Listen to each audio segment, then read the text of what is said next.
I stood in my father's corner office at Preston Manufacturing, watching my younger sister Madison smirk as our father delivered his ultimatum. You're suspended without pay until you apologize to Madison for questioning her promotion. I, Russell, the operations director who'd worked there 12 years since college, simply said, "All right," and walked out. Madison's triumphant smile burned in my memory. That night I drafted my resignation letter and something more. A detailed post about the company's illegal practices I'd documented for years. Tomorrow, everything would change. The next morning, I arrived at Preston Manufacturing at 5 o'clock, 2 hours before anyone else would show up. The parking lot was empty, except for the security guard's sedan, and the November air bit through my coat as I walked through the employee entrance one last time. I needed to clean out my desk before the circus began. As I packed 12 years of my life into cardboard boxes, my mind drifted back to how this whole mess started. Madison had joined the company 2 years ago, fresh from her art degree at a liberal arts college. Within 3 months, our father had made her vice president of marketing. She had 0 experience in manufacturing, had never worked a day in any company, and couldn't even read a basic profit and loss statement. But she was his princess from his second marriage, and that was all the qualification she needed. I remembered the day she walked in, wearing a designer suit that cost more than most employees made in a month. Our father had called an all-hands meeting to introduce her, going on and on about fresh perspectives and innovative thinking.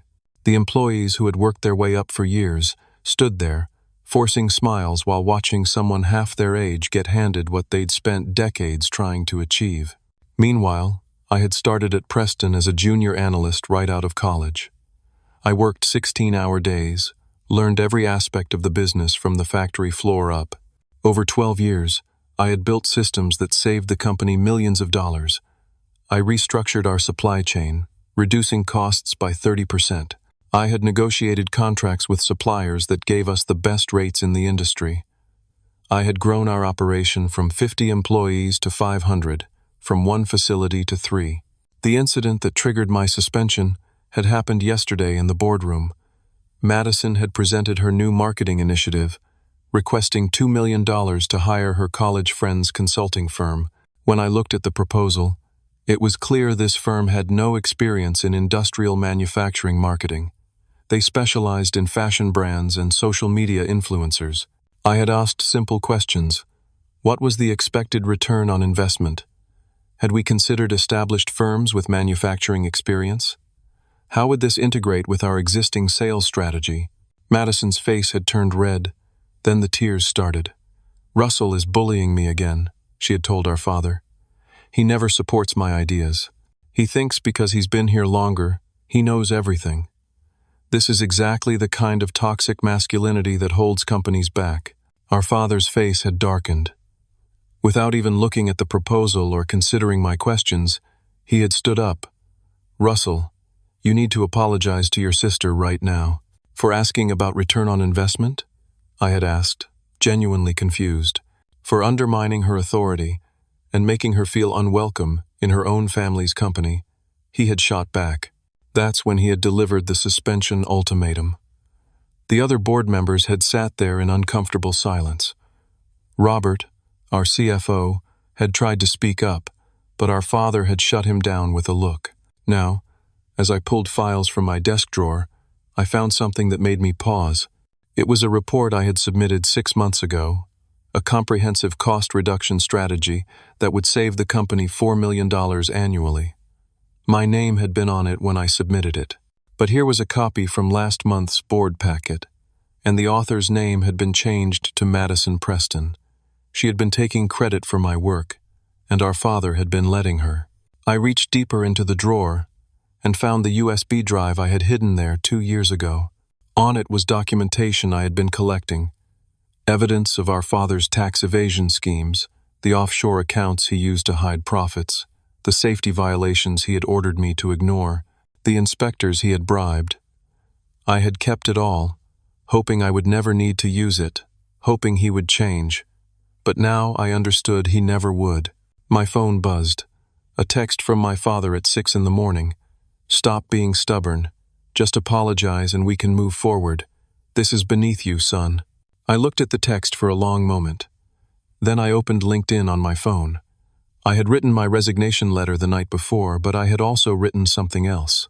A post about my journey at Preston Manufacturing, my accomplishments, the systems I had built, the value I had created. I kept it professional. No mention of the family drama or illegal activities. Just facts about what I had achieved and that I was exploring new opportunities. At 6:30, I hit post and tagged 20 industry leaders I knew personally. Within minutes, the likes and comments started rolling in. I was taping up the last box when I heard the elevator ding. Madison walked in at 6:45, earlier than she had ever arrived before. She was coming to gloat, to see me humbled. She walked toward my office with a smile on her face, probably expecting to find me there, suspended and defeated.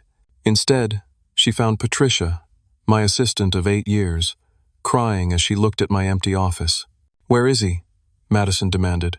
Patricia held up her phone, showing my LinkedIn post. "He's gone. He resigned." The smile slid off Madison's face like water off a windshield. Madison grabbed Patricia's phone, her manicured fingers trembling as she read my LinkedIn post. Her face went from confused to panicked in about 10 seconds. The post was professional but devastating in its simplicity. I had listed every major achievement from my 12 years, the contracts I had negotiated, the systems I had built, the revenue I had generated. The manufacturing world is small, and everyone knew Preston's success was built on operational excellence. Now they knew who had been behind it. "This has 300 likes already," Madison whispered, her voice cracking. "How is that possible?" "He posted it 20 minutes ago." Patricia took her phone back, wiping her tears. "Because everyone in the industry knows Russell. He's the reason this company runs." Within an hour, my phone was buzzing nonstop. 3 major competitors had already reached out with offers. James Hartford from Hartwell Corporation had sent a simple message: "Name your price." Sarah Mitchell from Apex Industries had written, "I have an executive position with your name on it." Even David Chen from the startup Nexus Manufacturing had contacted me, offering equity and a C-suite role. Back at Preston, Madison was spiraling. She ran to her computer, trying to delete my company access, only to discover I had already removed myself from all systems at 5 that morning. She attempted to access my project files, but every folder required passwords she didn't have. The operational databases, the supplier contracts, the production schedules, all locked. Thomas, the company lawyer, burst into her office at 8 o'clock, his face pale and sweaty despite the cool morning. "Tell me Russell didn't post anything else. Tell me he just resigned." "What are you talking about?" Madison asked, still trying to figure out how to access my files. "I'm talking about the documentation he has. The records. Does he still have them?" Madison looked blank. "What records?" Thomas slumped in the chair. "You really don't know anything about this company, do you?" The insult would normally have sent Madison into tears, but she was too confused to be offended. Before Thomas could explain, her phone rang. It was Robert, the CFO, telling her she needed to run the 9 o'clock operations meeting since Russell was gone. The meeting was a disaster. Madison stood in front of 20 department heads, trying to read from Russell's notes that Patricia had given her. But when questions came, she was lost. "What about the Johnson Industries order?" asked Mark from shipping.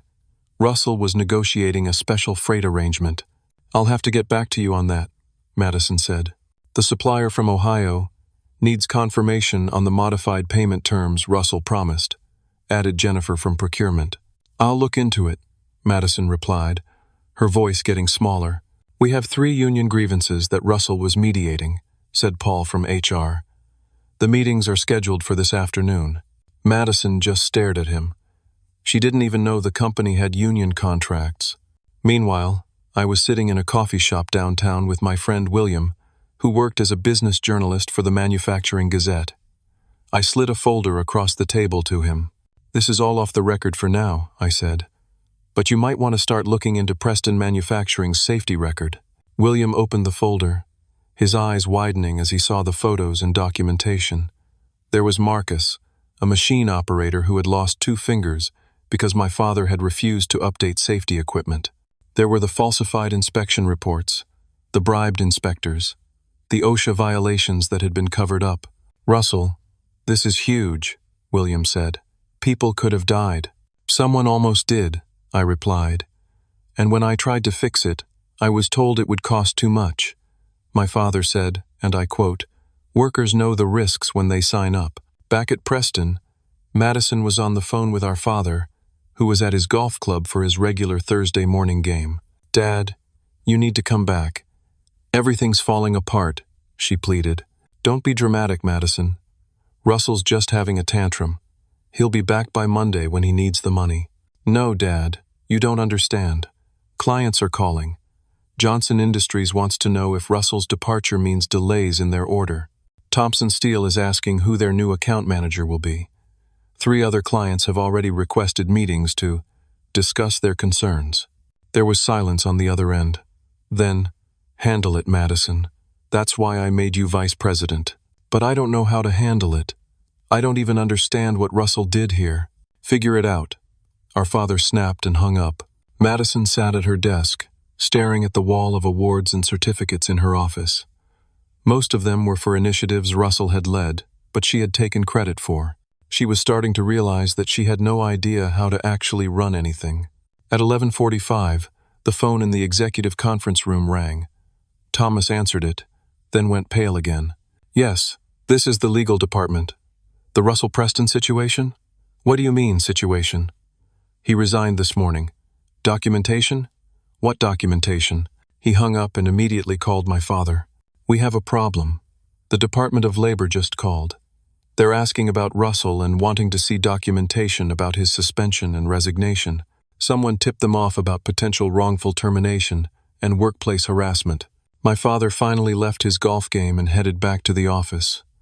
But by then, the first domino had already fallen, and there was no stopping what was coming. I was sitting in my apartment, laptop open, fielding job offers when my phone rang with a number I didn't recognize. It was Sandra Williams, head of HR at Preston. She was one of the good ones, someone who had always tried to do right by employees, despite my father's resistance. "Russell, I'm not supposed to be calling you, but you should know, Madison just discovered you were handling 70% of the company's operational decisions. She's in complete panic mode." I wasn't surprised. Over the years, I had quietly taken on more and more responsibility as my father focused on his golf game, and Madison played at being an executive. "Thanks for the heads up, Sandra. Are you okay there?" "I'm updating my resume," she said quietly. "This place is about to implode." She was right. My father had rushed back from the golf club to find his worst nightmare unfolding. 3 major clients representing $30 million in annual revenue had called emergency meetings. They all had the same concern. With Russell gone, who would ensure their orders were fulfilled correctly and on time? My father had brushed them off initially, assuring them that Madison would handle everything. But when Johnson Industries asked Madison specific questions about their customized alloy specifications and she couldn't answer, they had formally requested a meeting with senior leadership to reassess their partnership. In the CFO's office, Robert was having a different conversation with my father. "You need to make Russell a counteroffer," my father demanded. "Whatever it takes." Robert pulled up his computer screen. "I've been telling you for 3 years that Russell was underpaid. He was making $120,000. The market rate for someone with his experience and responsibilities is between $200,000 and $250,000. Hartwell just offered him $350 plus equity." My father's face went red. "That's impossible. No operations director makes that much." "He wasn't just an operations director," Robert said carefully. "He was essentially running this company. And you gave Madison, with 0 experience, a salary of $180,000 plus bonuses." The truth was hard to swallow, but my father was still in denial. "He'll come back. This is his family's company." "Is it?" Robert asked. "Because from where I sit, you made it pretty clear that it was Madison's company." While they were arguing, I was on the phone with OSHA's whistleblower hotline. I had decided that the safety violations couldn't be ignored anymore. Marcus and the other workers deserved justice. "I have documentation of multiple safety violations at Preston Manufacturing," I said. including evidence of bribed inspectors and falsified reports. The agent on the other end took down all the information.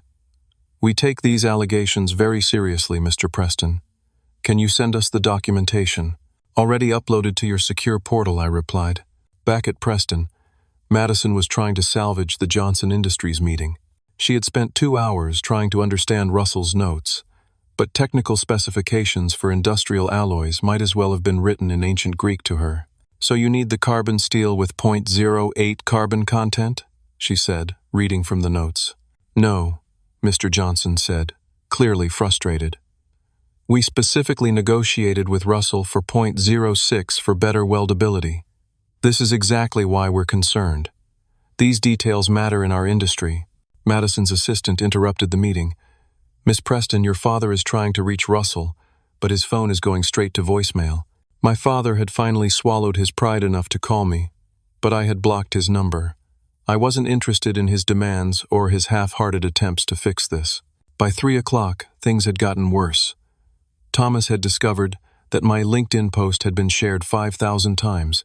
Industry newsletters were picking it up as a story about talent retention and the importance of operational leadership. The headline on Manufacturing Weekly's website read, "Preston Manufacturing Loses Key Executive, a Cautionary Tale of Succession Planning." Then the local news called. "We're running a story about nepotism in family businesses," the reporter said.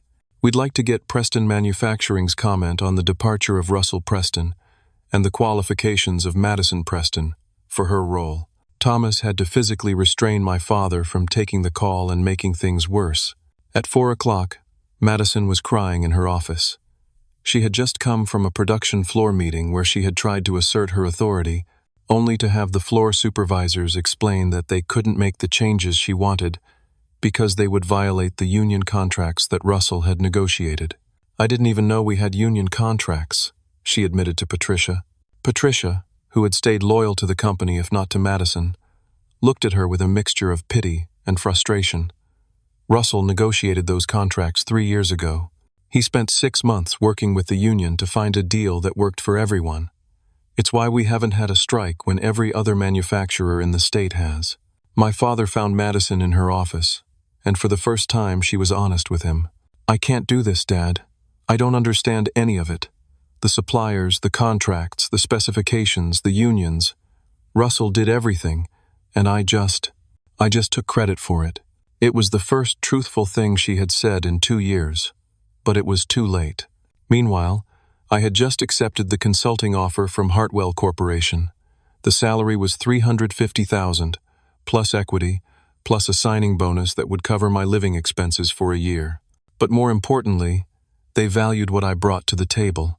At exactly 4 o'clock, William's article dropped on the Manufacturing Gazette website. The headline was damning. "Unsafe at any speed. Inside Preston Manufacturing's culture of safety violations." The article detailed everything: Marcus's injury, the covered-up violations, the bribed inspectors. William had done his homework, verifying everything with multiple sources. My documentation was just the beginning. He had found 3 other employees willing to go on record about safety concerns that had been ignored. My father was in his office when Thomas burst in with his laptop. "We have a bigger problem than the Department of Labor," he said, showing him the article. My father read it, his face going from red to white. He wouldn't. Russell wouldn't do this to family. "He didn't," Thomas said. "He did it for the workers you ignored. There's a difference." The article had included a photo of Marcus's mangled hand and a quote from him. "Russell Preston was the only executive who ever tried to help us. He fought for safety equipment, but Mr. Preston Sr. said it was too expensive. Russell even paid for my medical bills out of his own pocket when the company insurance tried to deny the claim." My father sat back in his chair, the weight of his choices finally starting to hit him. But this was just the beginning of his downfall. Friday morning came like a hurricane. OSHA inspectors arrived at Preston Manufacturing at 7 o'clock sharp with an inspection warrant. They didn't come alone. They brought a full team, including safety engineers and compliance officers. The receptionist called my father in a panic, but he was already dealing with another crisis. The board of directors had called an emergency meeting for 8 o'clock. 3 of the 5 external board members were demanding answers about the safety violations article and my resignation. They had seen the company stock drop 15% in after-hours trading. "How did we not know about these safety violations?" demanded Charles Morrison, the longest-serving board member. "They're allegations," my father said weakly. "We don't know if they're true." "OSHA doesn't show up with a warrant based on rumors," said Barbara Chen, who ran her own manufacturing company. "And losing Russell is a disaster. He was the succession plan." "Madison is the succession plan," my father insisted. "Madison?" Barbara laughed bitterly. "The girl who can't read a balance sheet? Who just cost us the Johnson Industries contract?" Madison was in the meeting, shrinking into her chair as the board members discussed her like she wasn't there. Finally, she spoke up. "I'm not qualified," she admitted, her voice small. "I know that now. Russell did everything, and I pretended I knew what I was doing." The admission hung in the air like smoke. My father looked at his daughter with a mixture of disappointment and anger, but mostly, he looked defeated. Meanwhile, I was having my first day at Hartwell Corporation. James Hartford himself gave me the tour, introducing me to department heads who had been struggling with a supply chain issue for 6 months. "The suppliers are demanding 15% increases across the board," the supply chain director explained. "We've been stuck." I looked at their contracts, their ordering patterns, their supplier relationships. Within 2 hours, I had identified the problem. They were ordering from distributors instead of manufacturers, paying middleman fees they didn't need to pay. By lunch, I had negotiated directly with 3 manufacturers, cutting costs by 12% instead of raising them. James Hartford pulled me aside. "You just saved us $2 million in your first morning. Russell, I have to ask, why did your father let you go?" "He didn't let me go," I said. "He chose nepotism over competence. It's his loss." Back at Preston, the losses were mounting. 3 key employees submitted their resignations before noon, all citing toxic leadership and favoritism in their exit interviews. The OSHA inspection had found 17 safety violations in the first 2 hours. The production floor was shut down pending immediate repairs. Then the IRS audit notice arrived. Thomas brought it to my father personally. They received an anonymous tip about offshore accounts and tax evasion. They're requesting 5 years of financial records. My father knew immediately where the tip had come from. "Russell knows about the Cayman accounts?" "Russell knows about everything," Thomas said. "He was your operations director.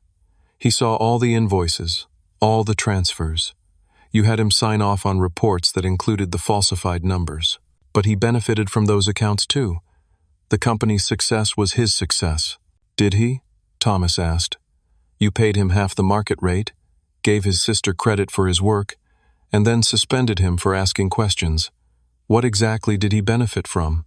At Preston, Madison was in what used to be my office, going through the hundreds of files I had left behind. Each one was meticulously organized, with notes explaining processes, contacts, and critical information. She found a folder labeled "For Madison" and opened it. Inside was a letter I had written months ago but never sent. It detailed every time I had covered for her mistakes, the contract she had nearly blown with her ignorance, the supplier she had offended with her attitude, the union rep she had insulted without realizing it.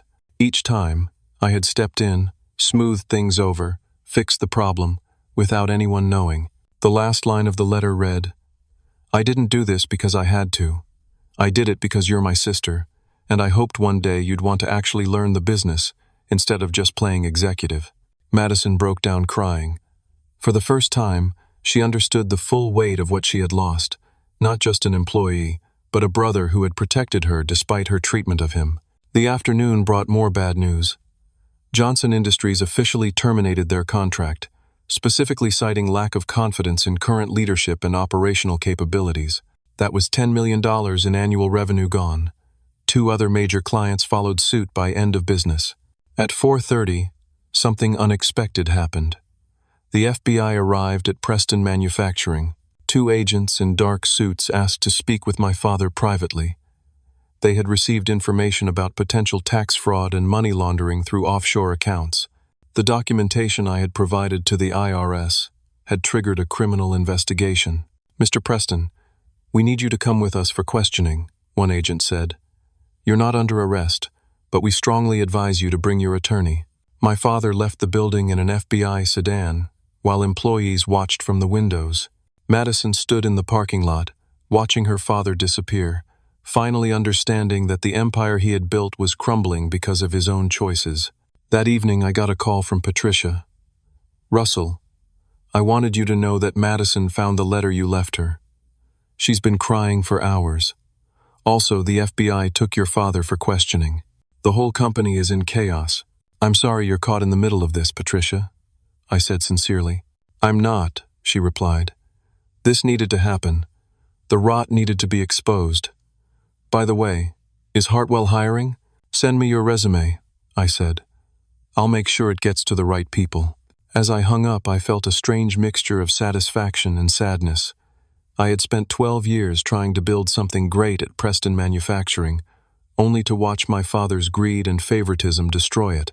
But maybe from the ashes, something better could be built. Monday morning brought the avalanche everyone had been expecting. Federal agents arrived at Preston Manufacturing with a court order freezing all company assets pending investigation. My father's personal accounts were frozen too, including the offshore accounts he thought were hidden. The board of directors held another emergency meeting, this time without my father, who was still dealing with federal prosecutors. The vote was unanimous. Madison was demoted from vice president to entry-level coordinator, effective immediately. Barbara Chen was appointed interim CEO, with a mandate to save what was left of the company. "Madison, you'll report to Patricia in operations," Barbara announced. "You'll learn this business from the ground up, or you'll be terminated. Your choice." Madison nodded, unable to speak. The designer suits and executive lunches were over.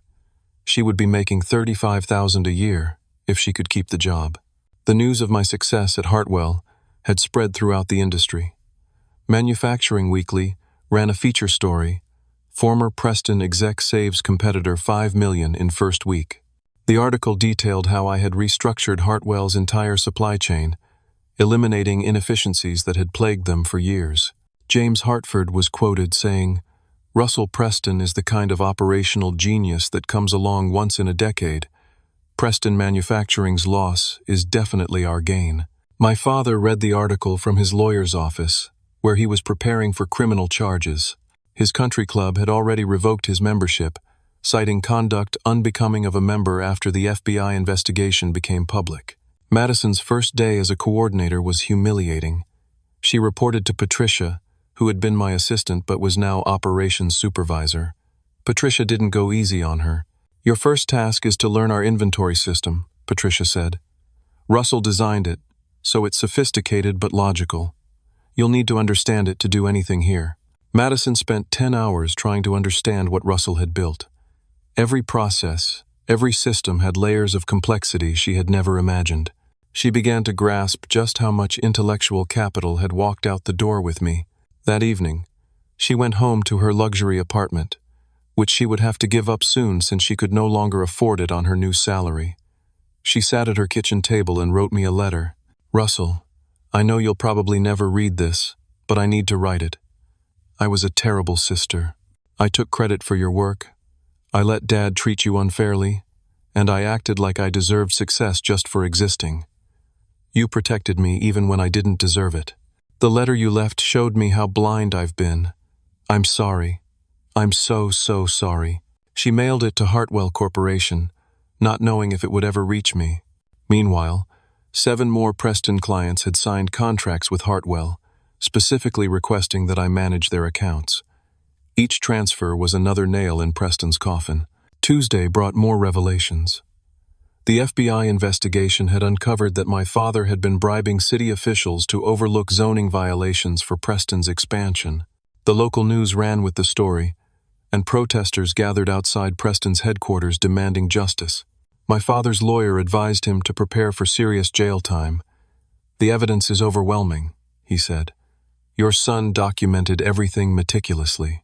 Every bribe, every falsified report, every tax evasion scheme. You're looking at 5 to 10 years, minimum." He destroyed me, my father said bitterly. No, his lawyer replied. You destroyed yourself. He just refused to go down with you. At Hartwell, I was implementing new safety protocols, inspired by what had happened to Marcus. I had convinced James to invest $2 million in state-of-the-art safety equipment and training. This seems expensive, the CFO had said. It's 1/10 of what a single serious injury lawsuit would cost, I replied. Plus, it's the right thing to do. I had also reached out to Marcus, offering him a management training position at Hartwell. You deserve a chance to build a career without risking your safety, I told him. Marcus accepted, grateful for the opportunity. You were the only one who cared, Russell. When your father refused to pay for proper safety equipment, you bought it yourself. I never forgot that. Back at Preston, the company was hemorrhaging talent.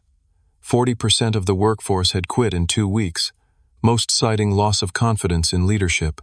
The stock had dropped 50%, and bankruptcy was being discussed openly in the boardroom. Madison was working 12-hour days, trying to learn what Russell had mastered over 12 years. She was starting to earn some respect from her colleagues, not for her name but for her effort. But it was too little, too late.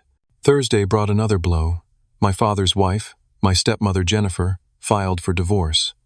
She had learned about secret affairs funded by the offshore accounts and decided she wanted out. Thanks to the prenup my father had insisted on to protect his assets, she was entitled to half of everything, which was now under federal investigation. You destroyed our family for money, she told him. You chose greed over your own son, favoritism over fairness. I can't be married to someone like that. My father was now alone in his mansion, which would soon be sold to pay legal fees. The man who had built an empire was watching it crumble because he had forgotten the foundation of any successful business, treating people with respect and fairness. Friday afternoon, Barbara Chen called me. Russell, I know this might be awkward, but would you consider consulting for Preston? We need your expertise to transition your systems to new management. I'm sorry, Barbara, but no, I said. Preston needs to find its own way forward.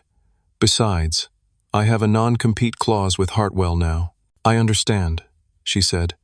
For what it's worth, the board knows we lost the wrong Preston. That evening, Madison discovered something that changed everything.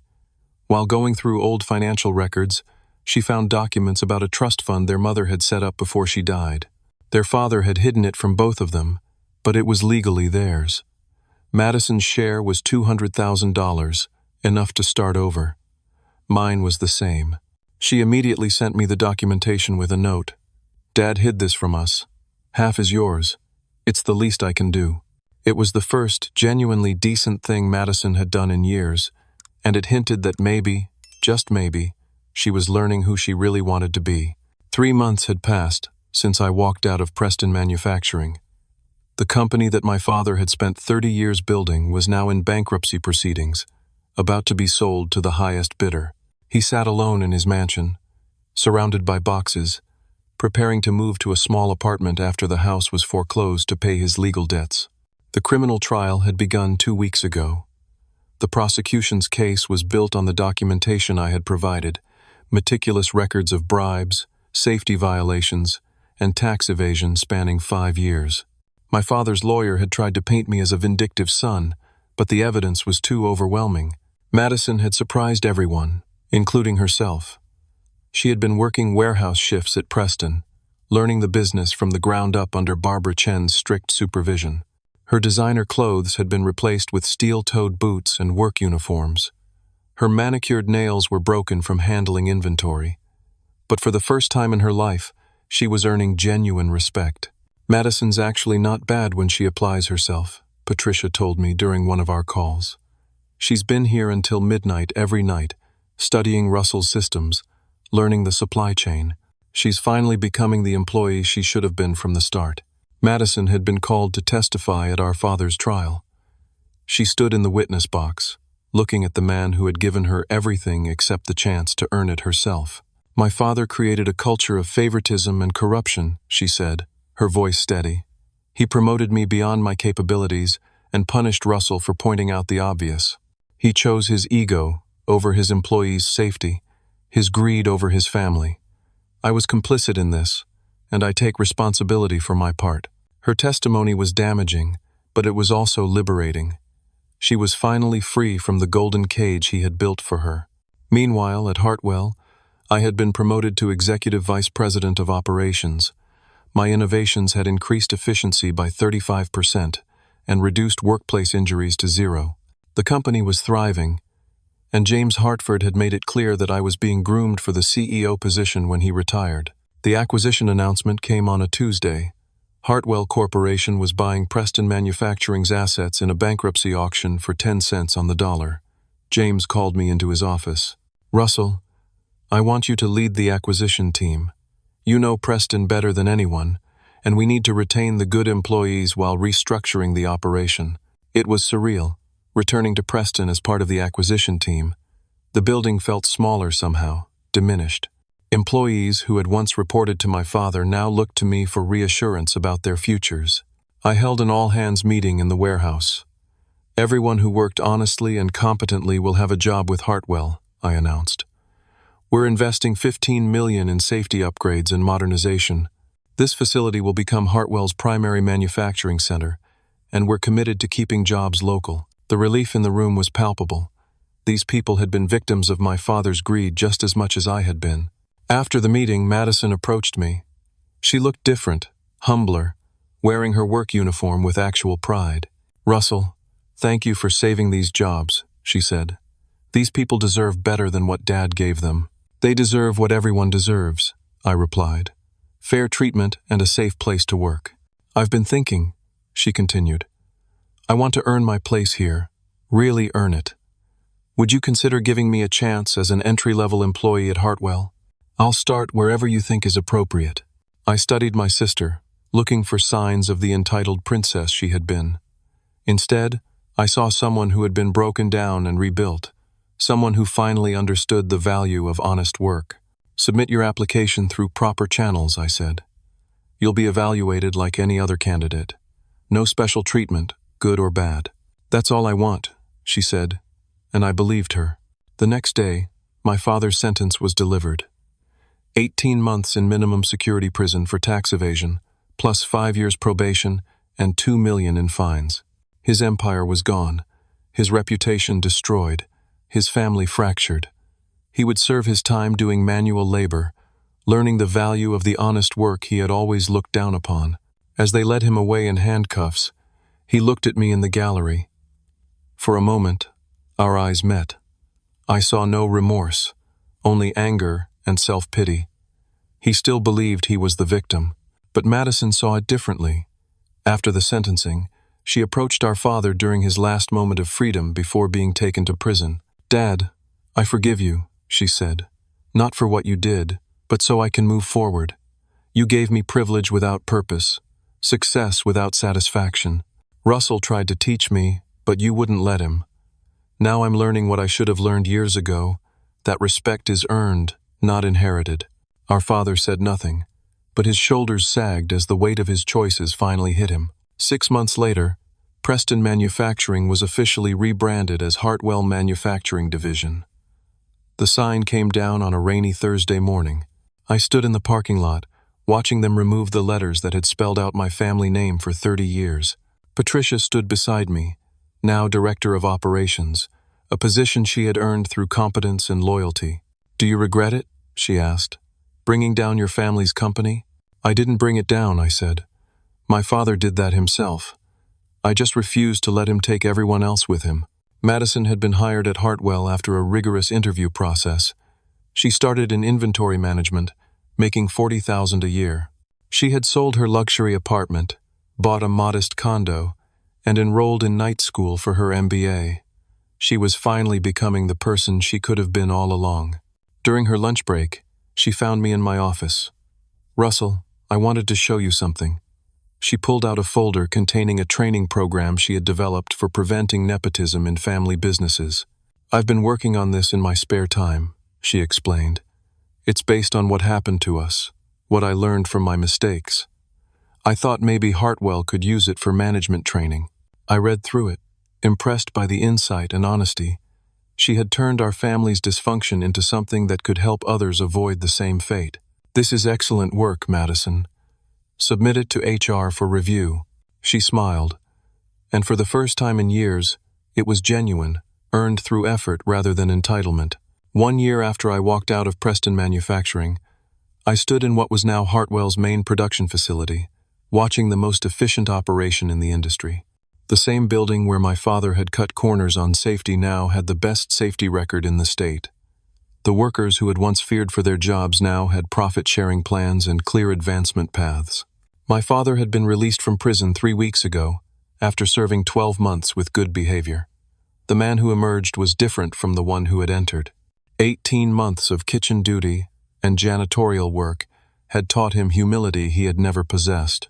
He now worked as a junior consultant at a small firm that specialized in helping failed executives rebuild their careers, making $50,000 a year, less than he used to spend on golf club memberships. He had written me a letter from prison, a real apology this time. "Russell, I destroyed everything that mattered for things that didn't. I chose favoritism over fairness, greed over family, pride over people. You didn't betray me. You saved everyone from my worst impulses, including Madison. I don't expect forgiveness, but I need you to know that I finally understand what I lost when I lost you." Madison had exceeded everyone's expectations. After a year of proving herself in inventory management, she had been promoted to supply chain coordinator. She had earned it through merit, working harder than anyone else, studying Russell's systems until she understood them better than most senior managers.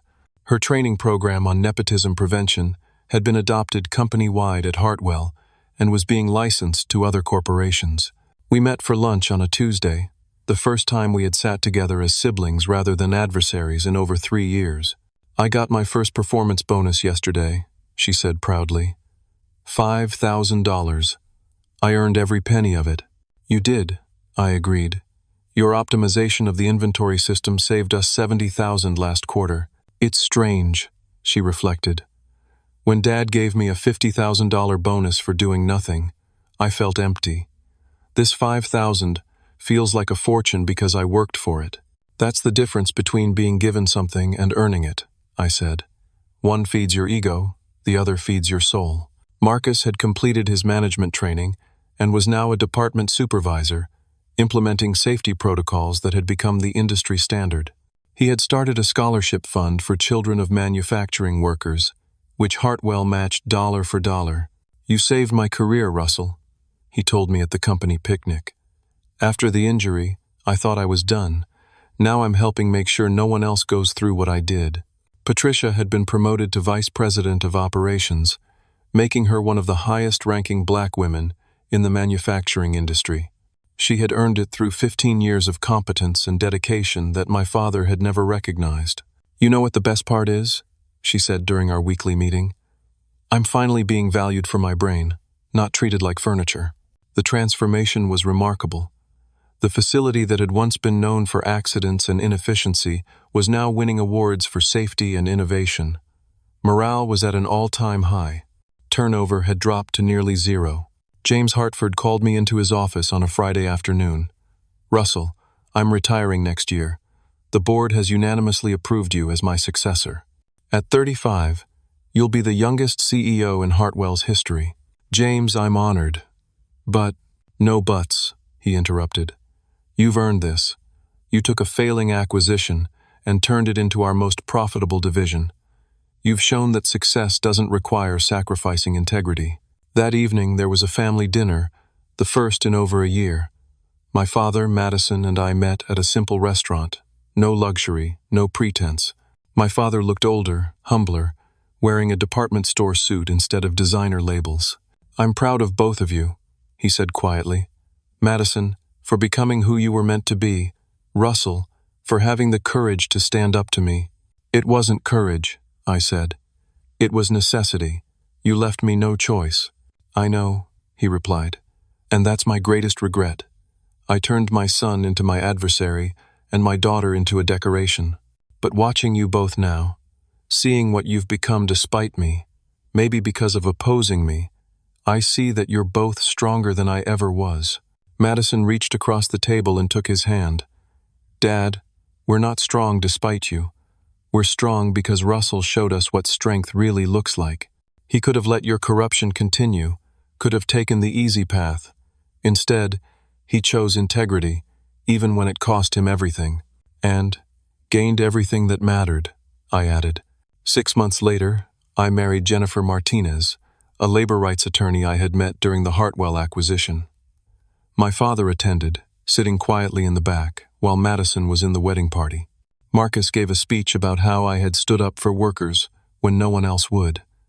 Patricia talked about loyalty and integrity. Even Barbara Chen attended, joking that she wished she had hired me instead of letting me go to Hartwell. In my speech, I said something that resonated with everyone there. Success isn't about climbing the ladder by stepping on others. It's about building a ladder strong enough for everyone to climb. When we choose favoritism over merit, when we choose greed over people, we don't just destroy companies, we destroy families, communities, and futures. But when we choose integrity, when we choose fairness, when we choose to stand up for what's right even when it costs us, we build something that can't be destroyed. Trust, respect, and genuine success. The room erupted in applause, but I noticed my father wiping away tears. He finally understood what he had lost and what could have been. A year later, Madison launched her own consulting firm, specializing in preventing nepotism and building merit-based cultures in family businesses. Her first client was a company whose founder's son had just exposed corruption, inspired by our story. "I tell them about us," she said, "about how privilege without purpose almost destroyed me, how favoritism without merit destroyed our father, and how one person's integrity saved an entire company's worth of jobs. She had found her calling, turning our family's greatest failure into her greatest purpose."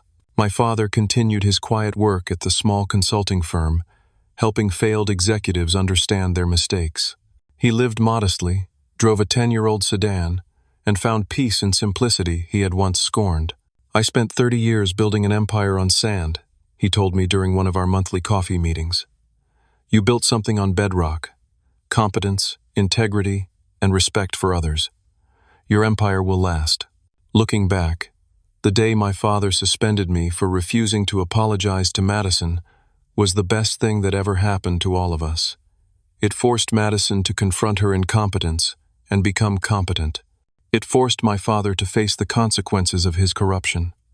And it freed me to build something better than what I had left behind. True success comes not from privilege or shortcuts, but from competence, integrity, and treating others with fairness. When we enable mediocrity through favoritism, we destroy both the favored and the organization.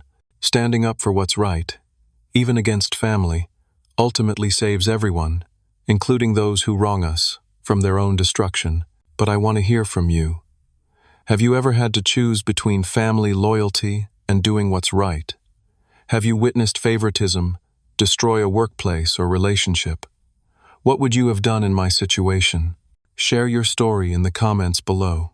If this story resonated with you, please hit that like button and subscribe to hear more stories about integrity, justice, and the courage to stand up for what's right. Share this video with someone who needs to hear that choosing integrity, even when it costs everything, is always worth it. Thank you for listening to my story. Remember, your worth isn't determined by your last name or who you know, but by what you contribute and how you treat others. Stay strong, stay fair, and never apologize for demanding what you deserve.